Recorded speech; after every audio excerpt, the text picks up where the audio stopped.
الله فلا مضل له ومن يضلله فلا هادي له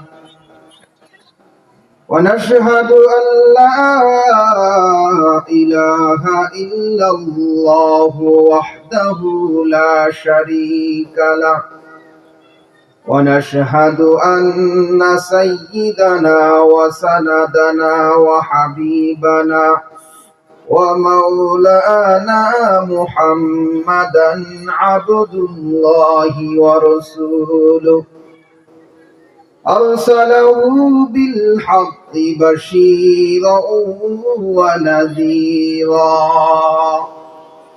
وداعيا إلى الله بإذنه وسراجا منيرا أما بعد فقد قال الله تعالى في كلامه المجيد أعوذ بالله من الشيطان الرجيم بسم الله الرحمن الرحيم وعباد الرحمن الذين يمشون على الأرض هونا وإذا خاطبهم الجاهلون قالوا سلاما وقال النبي صلى الله عليه وسلم من تواضع لله رفعه الله أو كما قال عليه الصلاة والسلام وقال تعالى في شان حبيبه إن الله وملائكته يصلون على النبي يا أيها الذين آمنوا صلوا عليه وسلموا تسليما اللهم صل على محمد وعلى آل محمد كما صليت على إبراهيم وعلى آل إبراهيم إنك حميد مجيد اللهم بارك على محمد وعلى آل محمد كما باركت على إبراهيم وعلى آل إبراهيم إنك حميد مجيد उल्फत में बराबर है वफा हो के जफा हो उल्फत में बराबर है वफा हो के जफा हो हर चीज में लज्जत है अगर दिल में मजा हो ला इलाहा इल्लल्लाह ला इलाहा इल्लल्लाह ला इलाहा इल्लल्लाह ला इलाहा इल्लल्लाह ला इलाहा इल्लल्लाह ला इलाहा इल्लल्लाह मुहम्मदुर रसूलुल्लाह सल्लल्लाहु अलैहि वसल्लम। উপস্থিত শ্রদ্ধেয় সম্মানিত ধর্মপ্রাণ মুসলমান ভাইয়েরা, পর্দার আড়ালে মা বোনেরা, পূর্ব মাসুয়াখালী তাসলিমা বেগম নুরানি একাডেমি মাদ্রাসার উদ্যোগে দ্বিতীয় বার্ষিক ওয়াজ মাহফিলের আজকের প্রধান মেহমান, আজকের মাহফিলের সম্মানিত সভাপতি, অন্যান্য ধর্মপ্রাণ মুসলমান ভাইয়েরা, সর্বপ্রথম মহান আল্লাহ তাআলার দরবারে শুকরিয়া জানাই যে আল্লাহ রাব্বুল আলামিন আমাদেরকে দয়া করে মায়া করে অত্যন্ত আদর স্নেহ করে দ্বীনের মজলিসে আল্লাহ তাআলা আমাদেরকে বসার আসার তৌফিক দান করেছেন। এজন্য সকলেই অন্তরের অন্তরস্থল থেকে জোরে সরে বলি আলহামদুলিল্লাহ। মুহতারাম হাজিরিন, আসলে আমার পরেই প্রধান আলোচক, প্রধান মেহমান আসবেন। এখানে আপনারা প্রধান মেহমানের পরে যার নাম দেখছেন, মুফতি আব্দুর রহিম আশরাফি সাহেব, উনি আমি পাশাপাশি থাকি, বন্ধু মানুষ। হুজুর অনেক অসুস্থ, হঠাৎ করে অনেক অসুস্থ হয়ে গেছেন, যার কারণে আমার আজকে এখানে আসা, নতুবা এখানে আসার কথা ছিল না। আমরা দোয়া করি আল্লাহ তাআলা হুজুরকে দ্রুত পরিপূর্ণ শিফা দান করেন, সকলে বলেন আমিন। সম্মানিত হাজিরিন, আমি আপনাদের শরীয়তপুরের লোক। আমার বাড়ি জাজিরা, গোপালপুর ইউনিয়ন, ঢাকায় থাকি। খুব অল্প সময়ের মধ্যে কিছু কথা বলার জন্য আপনাদের সামনে বসছি। এজন্য ভূমিকা ছাড়া মূল আয়াতের মধ্যে আমি চলে যাব, মূল কথার মধ্যে আমি চলে যাব। আমি আপনাদের সামনে আয়াত তেলাওয়াত করেছি। এই আয়াতের আলোকে যদি আমি বিস্তারিত কথা বলতে যাই তাহলে অনেক সময়ের প্রয়োজন। এই আয়াত থেকে বেশ কয়েকটি আয়াতে আল্লাহ তাআলা আপনার আমার কি কি গুণাবলী, বৈশিষ্ট্য থাকা দরকার, আল্লাহর বান্দা হিসাবে আমরা সকলেই আল্লাহর বান্দা। আল্লাহর বান্দা হিসাবে একজন মানুষের মধ্যে কি কি গুণাবলী, বৈশিষ্ট্য থাকা দরকার, আল্লাহ তাআলা এই আয়াতগুলিতে বিবরণ দিয়েছে। প্রায় 11-12টি গুণের কথা এখানে আলোচনা করেছেন। যদি একটা গুণ নিয়েও আলোচনা করতে যাই তাহলেও অনেক সময়ের প্রয়োজন। যাই হোক, যেহেতু সময় সংক্ষেপ, আবার শীতের দিন, বেশি সময় নেওয়া যাবে না, আপনারা প্রধান মেহমানের অপেক্ষায় আছেন। আল্লাহ তাআলা বলেন, ওয়া ইবাদুর রহমানিল্লাযীনা ইয়ামশুনা আলাল আরদি হাওনা। আমরা সকলেই কার বান্দা? জোরে বলেন তো। আমরা সকলেই আল্লাহর বান্দা। আর আল্লাহকে আল্লাহ বলেন রহমান, যিনি অত্যন্ত দয়ালু। আল্লাহ বলতেছেন, যেই দয়ালু তোমাদের রব, তোমাদের আল্লাহ, সেই দয়ালুর বান্দা যারা হতে চাও, মহান দয়ালুর বান্দা যারা হতে চাও, তাদের কিছু বৈশিষ্ট্য, কিছু আলামত থাকতে হবে। যেমন এ দুনিয়াতে যে যেই দল করে, দলীয় কিছু আলাদা মনোগ্রাম তার থাকে, কিছু পরিচয় থাকে, বৈশিষ্ট্য থাকে। মিছিল যাইতেছে, আপনি স্লোগান শুনলেই বুঝতে পারবেন এটা কোন দলের মিছিল। যেই দল মিছিল দেয়, স্লোগান শুনলেই বোঝা যায় যে কোন দলের মিছিল চলতেছে। ঠিক তেমনি ভাবে যারা রহমানের বান্দা, তাদের বিশেষ কিছু বৈশিষ্ট্য থাকবে।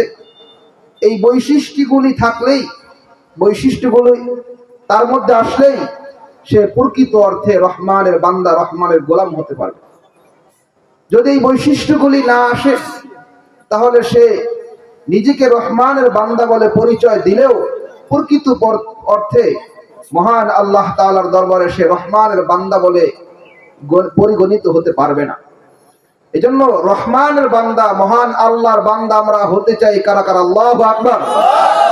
আল্লাহ তাআলা আমাদের সকলকে কবুল করেন, সকলে বলেন আমিন। সম্মানিত হাজিরিন, রহমানের বান্দা হওয়ার জন্য মহান আল্লাহ তাআলা প্রথম যেই গুণটার কথা বলেছেন, দেখেন আল্লাহ তাআলা অনেক দয়ালু, অনেক মেহেরবান। কতটা মেহেরবান? একজন উদাহরণ দিয়ে বলেন যে একজন লোক যদি কূপের মধ্যে পড়ে যায়, ওই লোকটাকে যদি গভীর কূপ থেকে তুলতে হয় তাহলে তাকে 4টা শর্ত পূরণ করতে হয়। 1 নম্বর, উপর থেকে কাউকে রশি ফেলতে হয়। 2 নম্বর, কূপের ভিতরে যিনি আছেন তাকে রশি ধরতে হয়। 3 নম্বর, রশিটা মজবুত হতে হয়। 4 নম্বর, উপরের কেউ তাকে টান দিতে হয় দয়া মায়া করে। এই 4টা শর্তের কোন একটা শর্ত অপূরণ থাকলে কূপের মধ্যে থেকে কেউ উঠতে পারবে না। কিন্তু আল্লাহ বলেন, আমি আল্লাহ তোমাদের প্রতি এতটাই দয়ালু, এতটাই রহমান, এতটাই তোমাদের প্রতি মেহেরবান যে আমি আল্লাহ তাআলা তোমাদের জন্য রশি ছেড়ে দিয়েছি। রশি মজবুত করেছি, রশি আমি আল্লাহ তাআলা তোমাদের জন্য টান দিব, শুধুমাত্র রশিটা শক্ত করে পাকড়াও করে ধরবা, শক্ত করে পাকড়াও করে ধরলে এক শর্ত তোমরা পালন করবা, বাকি 3 শর্ত আমি আল্লাহ পূরণ করে তোমাদেরকে ডাইরেক্ট আমার জান্নাতে টান দিয়ে নিয়ে দেবো। সুবহানাল্লাহ। وعباد الرحمن الذين يمشون على الأرض هونا وإذا خاطبهم الجاهلون قالوا سلاما। মহান আল্লাহ রাব্বুল আলামিন বলেন, যারা রহমানের বান্দা, রহমান দয়াময় আল্লাহর বান্দা যারা হবে, তাদের 1 নম্বর গুণ, 1 নম্বর বৈশিষ্ট্য হলো তারা অত্যন্ত বিনয়ী হবে, নম্র হবে, বুক ফুলে চলবে না, রাস্তায় দম্ভ অহংকার করে চলবে না। আপনি টাকার মালিক হতে পারেন, আপনার গাড়িওয়ালা হতে পারেন, আপনার বাড়িওয়ালা হতে পারেন, আপনার ক্ষমতা থাকতে পারে, দুনিয়ার অনেক কিছুই আপনার থাকতে পারে, কিন্তু যদি আপনার মাথার মধ্যে এটা থাকে আমি রহমানের বান্দা, আমি আল্লাহর গোলাম, আপনার যতই ক্ষমতার টাকা পয়সা থাকুক না কেন, ভিতরে অহংকার আনা যাবে না, অহংকার আনা যাবে না। অহংকার পতনের মূল, আমরা জানি, এটা চির সত্য কথা। যে ব্যক্তি অহংকার করে সে ধ্বংস হয়ে যায়। আল্লাহ পাক বলেন, অহংকার আমার চাদর, আমার চাদরকে নিয়ে কেউ টানাটানি করলে সে ধ্বংস হয়ে যাবে। এজন্য পৃথিবীর বহু দাপটওয়ালা শুধুমাত্র অহংকার কারণে মহান আল্লাহ রাব্বুল আলামিন ধ্বংসের অতল গহ্বরে নিয়ে গেছেন, শুধুমাত্র অহংকারের কারণে। অনেক টাকাওয়ালার মালিক, টাকার মালিক, বাড়ি গাড়ি মালিক, এক একটা বাড়িতে 2 লক্ষ, 3 লক্ষ, 5 লক্ষ টাকা, 10 লক্ষ টাকা ভাড়া আসে, এরকম 10, 15, 20টা বাড়ির মালিক ঢাকা শহরে, এইরকম বহু জমিদার আছে, কিন্তু অহংকার করছে, আল্লাহ তাআলা রাস্তার ফকির বানিয়ে দিয়েছেন, এইরকম ঘটনাও আছে। সারা দুনিয়া নিয়ন্ত্রণ করেছে অহংকার প্রদর্শন করার কারণে। যখন বলেছে না রব্বুকুমুল আলা, আমি সবচেয়ে বড় প্রভু, আমি সবচেয়ে বড় খোদা, গোটা দুনিয়ার নিয়ন্ত্রণ নিয়েছিল, যখন সে ঘোষণা দিয়েছে আমি বড় প্রভু, আল্লাহর উপরে যখন ঘোষণা দিয়েছে, মহান আল্লাহ তাআলা মুসা আলাইহিস সালামের মাধ্যমে ফিরআউনের মতো দাপটে সরকারকে ধ্বংস করে দিয়েছে। ঠিক না বেটি? وعباد الرحمن الذين يمشون على الأرض هونا وإذا خاطبهم الجاهلون قالوا سلاما। এজন্য আল্লাহ রাব্বুল আলামিন বলেন, রহমানের বান্দার 1 নম্বর বৈশিষ্ট্য হলো, রহমানের বান্দা যারা হবে তারা অহংকার করবে না, নরম ভাবে চলবে, জমিনের মধ্যে খুব ভদ্রভাবে চলবে, নরম ভাবে চলবে, অহংকার করা যাবে না। আমার ভাইরা, খলিফাতুল মুসলিমিন ওমর ফারুক রাদিয়াল্লাহু তাআলা আনহু, অর্ধ জাহানের বাদশা এই ওমর রাদিয়াল্লাহু তাআলা আনহু এতটাই নম্র ভাবে চলতেন, এতটাই নীরব ভাবে চলতেন, এতটাই ঠান্ডা ভাবে চলতেন, মাঝে মাঝে এই ওমর রাদিয়াল্লাহু তাআলা আনহু হুযায়ফাতুল ইয়ামান রাদিয়াল্লাহু তাআলা আনহু, যার কাছে আল্লাহর পয়গম্বরের গোপন তথ্য ছিল, মুনাফিকদের লিস্ট ছিল, এই ওমর ফারুক রাদিয়াল্লাহু তাআলা আনহু হুযায়ফাতুল ইয়ামানের বাড়িতে মাঝে মাঝে যাইতেন আর বলতেন, হে হুযায়ফা, বলো আল্লাহর পয়গম্বর মুনাফিকদের যে লিস্ট দিয়ে গেছেন, এই লিস্টের মধ্যে আমি ওমরের নাম আছে কিনা, আমি ওমরের নাম আছে কিনা বলো।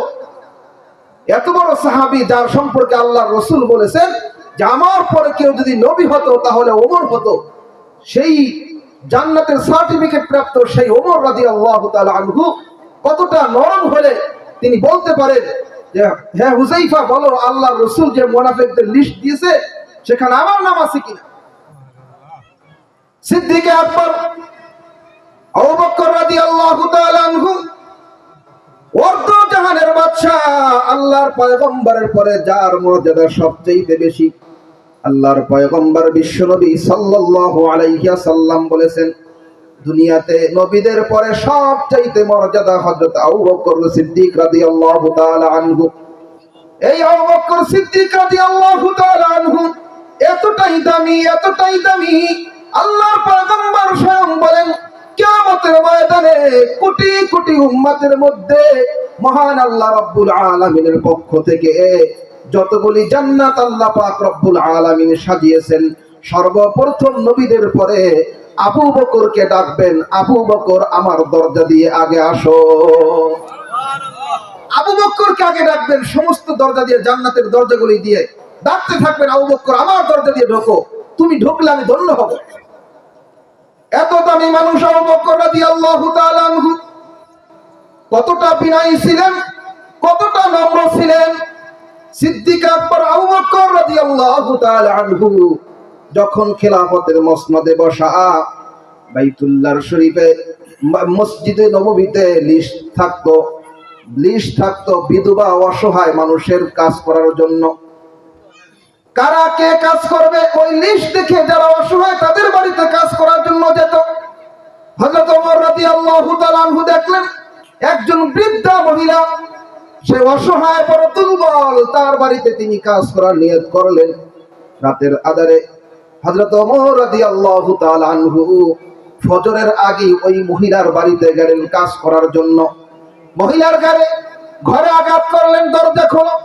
কি জন্য আসছো, কে আসছো? আমি আসছি তোমার বাড়িতে খাদেম হয়ে কাজ করার জন্য। তোমার বাড়ির কোনো কাজ থাকলে, রান্না বান্না অথবা পানি আনার, দূর থেকে কূপ থেকে পানি আনতে হয়, যদি পানি আনা অথবা অন্য কোনো কাজ প্রয়োজন হয় তাহলে আমাকে বলো, আমি ব্যবস্থা করব।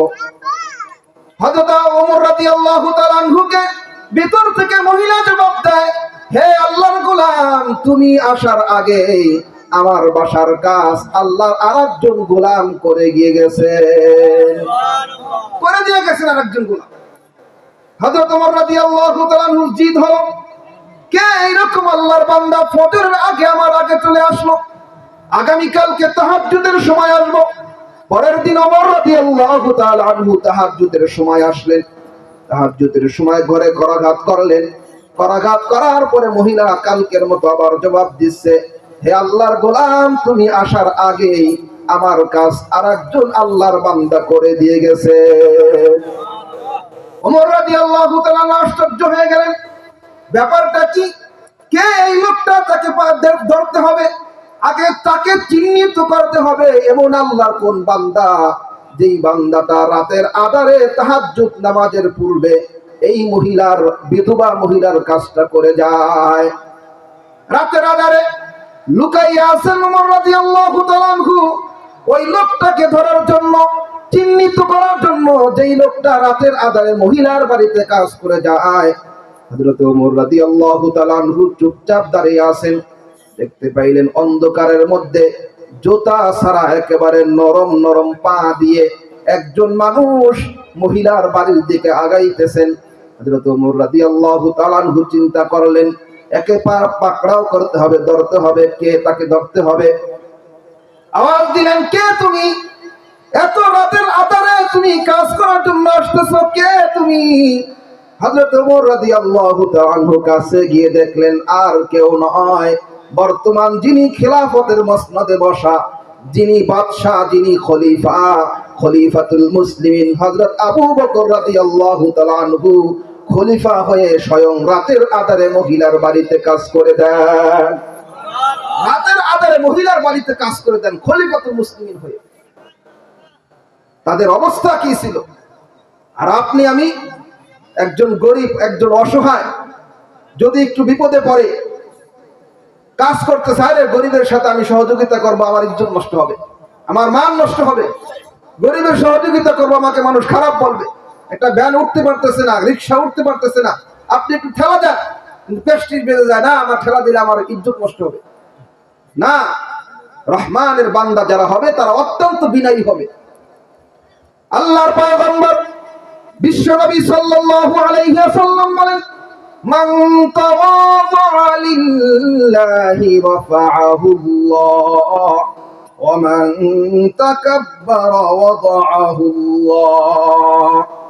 আল্লাহর পয়গম্বর বিশ্বনবী মুহাম্মদুর রাসূলুল্লাহ সাল্লাল্লাহু আলাইহি ওয়াসাল্লাম বলেন, মান তাওয়াযা লিল্লাহ, যারা আল্লাহর জন্য বিনয়ী হয়, যারা আল্লাহর জন্য বিনয়ী হয়, আল্লাহর পয়গম্বর বলেন রব্বুল আলামিন তাদেরকে উঁচু করে দেন। আপনি আল্লাহর জন্য নরম হন, নিচে নামেন, আল্লাহ পাক রব্বুল আলামিন আপনাকে উঁচু করে দিবে। এইরকম ঘটনা পৃথিবীতে বহু আছে। আবু বকর রাদিয়াল্লাহু তাআলা আনহু বংশ মর্যাদা, তার টাকা পয়সা, অর্থ সম্পদ, দুনিয়ার পদ পদবি কম ছিল না, কিন্তু বিনয়ী হতে হতে এতটা বিনয়ী হয়েছে যে আবু বকর রাদিয়াল্লাহু তাআলা আনহুকে কিয়ামতের ময়দানে জান্নাতের সমস্ত দরজা দিয়ে তাকে ডাকতে থাকবে, এত দামি হয়ে গেছে। সুবহানাল্লাহ। শুধুমাত্র এখানেই শেষ নয়। একজন বলেন হযরত আবু বকর সিদ্দিক রাদিয়াল্লাহু তাআলা আনহুর কাছে একদিন জিবরাইল আমিন আসলেন ছদ্মবেশে। জিবরাইল আমিন এসে আবু বকর রাদিয়াল্লাহু তাআলা আনহুকে বললেন, হে আবু বকর বলো তো জিবরাইল কোথায় আছেন? আবু বকর রাদিয়াল্লাহু তাআলা আনহু কিছু সময় নিলেন, চোখটা বন্ধ করলেন, আবার কিছুক্ষণ পর চোখ খুললেন।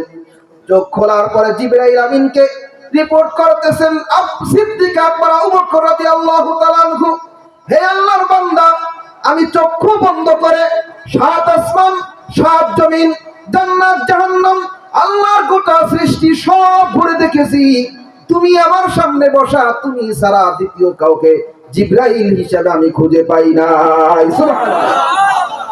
আমার বিশ্বাস তুমি জিবরাইল। কি পরিমাণ যোগ্যতা তারা অর্জন করেছে। আল্লাহর জন্য তারা বিনয়ী হয়েছেন, আল্লাহর জন্য তারা নরম হয়েছেন।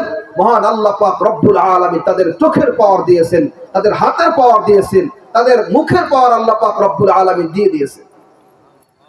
ঘটনা আমরা সকলেই জানি। খলিফাতুল মুসলিমিন ওমর ফারুক রাদিয়াল্লাহু তাআলা আনহু, ওয়ার্দ জাহানের বাদশা খলিফাতুল মুসলিমিন হযরত ওমর রাদিয়াল্লাহু তাআলা আনহু জুমার দিন বক্তব্য দিতেছিলেন, মসজিদের মধ্যে খুতবা দিতেছিলেন। খুতবা চলাকালীন 2000 মাইল দূরে যুদ্ধ চলতেছিল, অথবা 1200 মাইল দূরে যুদ্ধ চলতেছিল।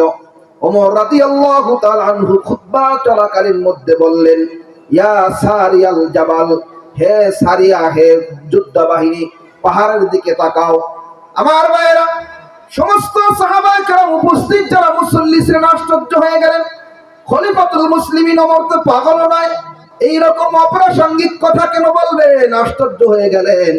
হযরত ওমর রাদিয়াল্লাহু তাআলা আনহুকে খুতবার পরে জিজ্ঞাসা করা হলো, হে খলিফাতুল মুসলিমিন, আপনি খুতবার মধ্যে অপ্রাসঙ্গিক একটা কথা বললেন, বিষয়টা বুঝতে পারলাম না। হযরত ওমর রাদিয়াল্লাহু তাআলা আনহু উপস্থিত মুসল্লিদেরকে বললেন, ও আল্লাহর গোলামেরা, 2000 মাইল অথবা 1200 মাইল দূরে আমাদের বাহিনী যুদ্ধ করতেছিল, পিছন থেকে পাহাড় থেকে শত্রু বাহিনী আসতেছিল। আমি মসজিদে দাঁড়াইয়া 2000 মাইল থেকে দিক নির্দেশনা দিয়ে যুদ্ধের ময়দানে তাদেরকে পরিচালনা করতেছিলাম। আজকে তো ক্যামেরার মাধ্যমে, উন্নত ক্যামেরার মাধ্যমে এই জায়গা থেকে কয়েকশো মাইল, কোন কোন ক্যামেরা কয়েক হাজার মাইল পর্যন্ত দেখা যায়। তখন তো এই প্রযুক্তি ছিল না। সেই প্রযুক্তি না থাকার যুগে ওমর ফারুক রাদিয়াল্লাহু তাআলা আনহু মসজিদে দাঁড়াইয়া 1200 মাইল অথবা 2000 মাইল দূর থেকে তিনি দেখতে পাইতেন। এই চোখের পাওয়ার দুনিয়ার কোনো টাকা, পদ পদবি অথবা দুনিয়ার কোনো যোগ্যতার কারণে হয় নাই। মহান আল্লাহ রাব্বুল আলামিনের কাছে বিনয়ী হয়েছে, আল্লাহ পাক রব্বুল আলামিন তাদেরকে দামি বানিয়ে দিয়েছেন। সুবহানাল্লাহ। আমার ভাইয়েরা, খলিফাতুল মুসলিমিন ওমর রাদিয়াল্লাহু তাআলা আনহু নীল নদের কাছে চিঠি লিখলেন। হাতের কত পাওয়ার! নীল নদের কাছে চিঠি লিখলেন, পানি আসতো না। আল্লাহর খলিফাতুল মুসলিমিন ওমর রাদিয়াল্লাহু তাআলা আনহু চিঠি লিখলেন, হে নীল নদের পানি, যদি তুমি তোমার নিজের শক্তিতে পানি প্রবাহমান হও, তাহলে তোমার পানি আমি চাই না, মুসলমানদের তোমার পানির দরকার নাই। আর যদি আল্লাহর শক্তিতে, আল্লাহর পাওয়ারে তুমি চলো, তাহলে আমি ওমর আল্লাহর খলিফা, আমি এই চিঠি দেওয়ার সাথে সাথে পানি তুমি দেরি করতে পারবা না। ইতিহাস সাক্ষী, নীল দরিয়ার পাশে যখন এই চিঠি দরিয়ার মধ্যে নিক্ষেপ করবে, হাজার হাজার লোক, লক্ষ লক্ষ লোক তামাশা দেখার জন্য, এই বিষয়টাকে দেখার জন্য দাঁড়িয়ে আছে। ওমরের এমন কি পাওয়ার হয়ে গেল, নীল নদের কাছে চিঠি পাঠাবে, আবার দরিয়াও তার কথা শুনবে, নদীও তার কথা শুনবে। এটা কেমন কথা, আশ্চর্য বিষয়। খলিফাতুল মুসলিমিন হযরত ওমর রাদিয়াল্লাহু তাআলা আনহু চিঠি পাঠিয়ে দিয়েছেন। চিঠি পাঠানোর সাথে সাথে ইতিহাস সাক্ষী লোকজন দাঁড়িয়ে আছে, তার মধ্যে ওমরের চিঠি পানিতে বা ওমরের চিঠি নদীতে ছাড়ার সাথে সাথে শুকনো নদীতে 16 ফিট উঁচা হয়ে পানি জারি হয়ে গেছে। সুবহানাল্লাহ। এজন্য ভাইয়েরা আমার, আপনি আল্লাহর জন্য যতটা বিনয়ী হবেন, আল্লাহ পাক রব্বুল আলামিন আপনার মর্যাদা, আপনার সম্মান বৃদ্ধি করবেন। আল্লাহর পয়গম্বর সাল্লাল্লাহু আলাইহি ওয়াসাল্লাম রাতের আধারে একদিন বের হয়েছেন সাহাবা একরাম এর অবস্থা দেখার জন্য। আমার সাহাবা একরাম কি করে একটু খোঁজ খবর নিয়ে আসি। আল্লাহর পয়গম্বর বের হলেন, আবু বকর রাদিয়াল্লাহু তাআলা আনহুর বাড়িতে গেলেন। বাড়িতে যাওয়ার কাছাকাছি গিয়ে শুনলেন আবু বকর রাদিয়াল্লাহু তাআলা আনহু রাতের আধারে নিরিবিলে তাহাজ্জুদের নামাজে দাঁড়াইয়া আল্লাহর কালামুল্লাহ শরীফ তেলাওয়াত করতেছেন। রাতে তাহাজ্জুদের নামাজে আল্লাহর কালাম তেলাওয়াত করতেছেন, আস্তে আস্তে মৃদু মৃদু আওয়াজে। আল্লাহর পয়গম্বর সাল্লাল্লাহু আলাইহি ওয়াসাল্লাম বুকটা ফুলে গেল, হৃদয়টা জুড়িয়ে গেল। মন পড়ে আবু বকর রাদিয়াল্লাহু তাআলা আনহুর জন্য দোয়া করলেন, ওগো আল্লাহ, তোমার কোরআনকে প্রতিষ্ঠিত করার জন্য জমিনে কত রক্ত ঝরাইলাম, আবু বকরের মতো এমন লোক তুমি তোমার এই জমিনে সৃষ্টি করে দিয়েছো, যেই কোরআনকে প্রতিষ্ঠিত করার জন্য রক্ত ঝরিয়েছি, সেই কোরআনকে রাতের আধারে তেলাওয়াত করতেছে। হযরত ওমর রাদিয়াল্লাহু তাআলা আনহু বাড়ি থেকে ছুটলেন। আল্লাহর পয়গম্বর শুনতে পাইলেন দূর থেকে ওমরের বাড়ি, দূর থেকে আওয়াজ আসতেছে, কোরআন তেলাওয়াতের আওয়াজ, জোরে জোরে ওমর রাদিয়াল্লাহু তাআলা আনহু পড়তেছেন। আল্লাহর পয়গম্বর সাল্লাল্লাহু আলাইহি ওয়াসাল্লাম ওমর রাদিয়াল্লাহু তাআলা আনহুর তেলাওয়াত শুনে মন ভরে দোয়া করে দিলেন। সকালবেলা যখন ফজরের নামাজ পড়লেন, নামাজের পরে আল্লাহর পয়গম্বর আবু বকরকে ডাকলেন, ওমরকে ডাকলেন। আবু বকর ওমরকে ডাক দিয়া বললেন, আবু বকর রে, ওমর রে, রাতের আধারে আমি তোমাদের বাড়িতে গিয়েছিলাম। ওমর রাদিয়াল্লাহু তাআলা আনহু, আবু বকর রাদিয়াল্লাহু তাআলা আনহু আশ্চর্য হয়ে গেলেন, বিস্মিত হয়ে গেলেন, চিন্তিত হয়ে গেলেন। ইয়া রাসূলুল্লাহ, ইয়া হাবিবাল্লাহ, কখন রাতের আধারে আপনি গেলেন? বেয়াদবি হয়ে গেল না তো? আমরা খোঁজ নিতে পারলাম না কখন গেলেন, বেয়াদবি হয়ে গেল নাকি? আল্লাহর পয়গম্বর বললেন, না আবু বকর, বেয়াদবি হয় নাই। ওমর রে, বেয়াদবি করো নাই। যেই কোরআনকে প্রতিষ্ঠা করার জন্য আমি উহুদের ময়দানে দান্দার শহীদ করলাম, যেই কোরআনকে প্রতিষ্ঠা করার জন্য আমি বদরের যুদ্ধে অংশগ্রহণ করলাম, যেই কোরআনকে প্রতিষ্ঠা করার জন্য আমি তায়েফের ময়দানে রক্ত ঝরাইলাম, হে আবু বকর, হে ওমর, সেই কোরআনকে রাতের আধারে নামাজে দাঁড়াইয়া তোমরা তেলাওয়াত করতেছিলা, এই দৃশ্য দেখে আমি পয়গম্বরের মনটা জুড়িয়ে গেছে। এই অবস্থা দেখে আমি পয়গম্বরের মনটা জুড়িয়ে গেছে, মন করে তোমাদের জন্য দোয়া করেছি। এজন্য আল্লাহ পাক রব্বুল আলামিন বলেন, ওয়াইবাদুর রাহমানিল্লাযীনা ইয়ামশুনা আলাল আরদি হাওনা ওয়াইযা খাতাবাহুমুল জাহিলুনা ক্বালু সালামা। রহমানের যারা বান্দা হতে চান তাদের এক নাম্বার গুণ হলো বিনয়ী হতে হবে, নম্রভাবে চলতে হবে। আল্লাহর পয়গম্বর সাল্লাল্লাহু আলাইহি ওয়াসাল্লাম বিনয়ী ভাবে চলতেন, নম্রভাবে চলতেন, বুক ফুলিয়ে চলতেন না। দুই নম্বর বৈশিষ্ট্য হলো ওয়াইদা খাতাবাহুমুল জাহিলুনা ক্বালু সালামা। যখন অজ্ঞ আর মূর্খদের সাথে তর্কে আসবে, তখন রহমানের বান্দা হবে যারা, তারা তাদের সাথে তর্কে জড়াবে না, বরং তর্ক এড়াইয়া সালাম দিয়ে চলে যাবে। অনর্থক আপনার সাথে কেউ তর্ক করতেছে, আপনার কথা বুঝতেছে না, আপনি তাকে আর বোঝানোর দরকার নাই। আপনি বলেন, ভাই আপনারটা আপনা করেন, আমিরটা আমি করি। অনেক সময় মনে করেন এই গ্রামে আসলে, দেশে আসলে এরকম হয়, কিছু কিছু লোক চায়ের দোকানে এইরকম কিছু আজগুল প্রশ্ন আর এরকম কিছু গল্প জড়াইয়ে দেয়। আরে গান গাইলে, গান গাইতে পারলে, গাওয়ার মতো গাইতে পারলে সওয়াব আছে। এরকম কিছু আল্লাহর ওলি আছে না গাওয়ার মতো? গান গাইতে পারলে সওয়াব আছে। গান হারাম, সুস্পষ্ট হারাম। বলেন গান কি? হালাল না হারাম? গান হারাম। এই গান হারাম গানকে কেউ হালাল বললে ঈমান নষ্ট হয়ে যাবে। হ্যাঁ, গানের অনেক প্রকার আছে, আমার সময় না, আমি সেদিকে যাব না। ঢোল তবলা বাজিয়ে আপনার বেহায়াপনা, এরপরে আপনার নাচ গান, এই সমস্ত গান সুস্পষ্ট হারাম। আল্লাহ আল্লাহ রসুলের শানে যে সমস্ত গান গাওয়া হয় ঢোল তবলা ছাড়া, বাজনা ছাড়া, স্বাভাবিক পর্যায়ে, সেগুলি না জায়েজ না, সেগুলি জায়েজ আছে। এই জন্য গান যদি কেউ ঢালাল ভাবে হালাল ভাবে হারাম বলে, সেটাও যেমন যৌক্তিক হবে না, আবার ঢালাও ভাবে হারাম বললে সেটাও যৌক্তিক হবে। আমার ভাইয়েরা, রহমানের বান্দার ৩ নম্বর বৈশিষ্ট্য এখানেই শেষ করে দিব, প্রধান বক্তা চলে আসবেন। আল্লাহ রাব্বুল আলামিন বলেন, وَإِذَا خَاطَبَهُمُ الْجَاهِلُونَ قَالُوا سَلَامًا وَالَّذِينَ يَبِيتُونَ لِرَبِّهِمْ سُجَّدًا وَقِيَامًا। রহমানের বান্দার ৩ নম্বর বৈশিষ্ট্য হলো, যুবক ভাইয়েরা ভালো করে বুঝবেন, রাতের আধারে এইরকম যুবক বহুত আছে যাদের ফেসবুকের মাধ্যমে 2টা 3টা 4টা রাত বেজে যায়। মোবাইলের চার্জ যখন শেষ হয় তখন তার ঘুমের সময় শুরু হয়, এরপর সকাল 10টা 11টা পর্যন্ত ঘুমায়।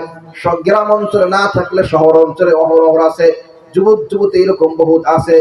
আল্লাহ রাব্বুল আলামিন বলেন, ওয়াল্লাযীনা ইয়াবিতুনা লিরাব্বিহিম সুজ্জাদান ওয়া কিয়ামা। ৩ নম্বর বৈশিষ্ট্য হলো, যারা রহমানের বান্দা হবে তারা রাতের আধারে জেগে জেগে তাহাজ্জুদের নামাজ পড়বে। আল্লাহ রাব্বুল আলামিন তার পয়গম্বরকে বলেন, ওয়া মিনাল লাইলি ফাতাহাজ্জাদ বিহি নাফিলাতাল লাক আসা আইয়াবআসাকা রাব্বুকা মাকামান মাহমুদা। আল্লাহ রাব্বুল আলামিন বলেন, তাহাজ্জুদের নামাজ পড়ার জন্য বলেছেন। আমার ভাইয়েরা, আল্লাহর পয়গম্বর সাল্লাল্লাহু আলাইহি ওয়াসাল্লাম রাতভর তাহাজ্জুদের নামাজ পড়তেন। তাহাজ্জুদের নামাজ পড়তে পড়তে পা ফুলে যেত। সাহাবায়ে কেরাম জিজ্ঞাসা করতেন, ও আল্লাহর পয়গম্বর, আপনাকে এত তাহাজ্জুদ কেন পড়তে হবে, এত কষ্ট কেন করতে হবে? আপনার তো আগের গুনাহ পিছনের গুনাহ সমস্ত গুনাহ আল্লাহ তাআলা maaf করে দিয়েছেন। আল্লাহর পয়গম্বর সাল্লাল্লাহু আলাইহি ওয়াসাল্লাম বলেন, আফালা আকুনা আবদান শাকুরা। হে আল্লাহর গোলামেরা, আমি কি আমার আল্লাহর শুকরিয়া বান্দা হব না, শুকরগুজার বান্দা হব না? আমি কি আল্লাহর শুকরগুজার বান্দা হব না? এজন্য আমি প্রধান বক্তা আসলাম, এর একটু কথা বাড়াবো না। আমি আপনাদের কাছে দোয়া চাই। 3টা কথা বললাম। 1 নম্বর হলো রহমানের বান্দার জন্য 1 নম্বর হলো নরম ভাবে চলতে হবে, 2 নম্বর মূর্খের সাথে তর্কে জড়ানো যাবে না, আর 3 নম্বর হলো রাতের আধারে তাহাজ্জুদের নামাজ পড়তে হবে। আল্লাহ পাক রব্বুল আলামিন আমাদের কথাগুলি আমল করার তৌফিক দান করেন। আমিন ওয়া আখিরু দাওয়ানা আলহামদুলিল্লাহ। আলহামদুলিল্লাহ, দীর্ঘক্ষণ পর্যন্ত আমরা কোরআন থেকে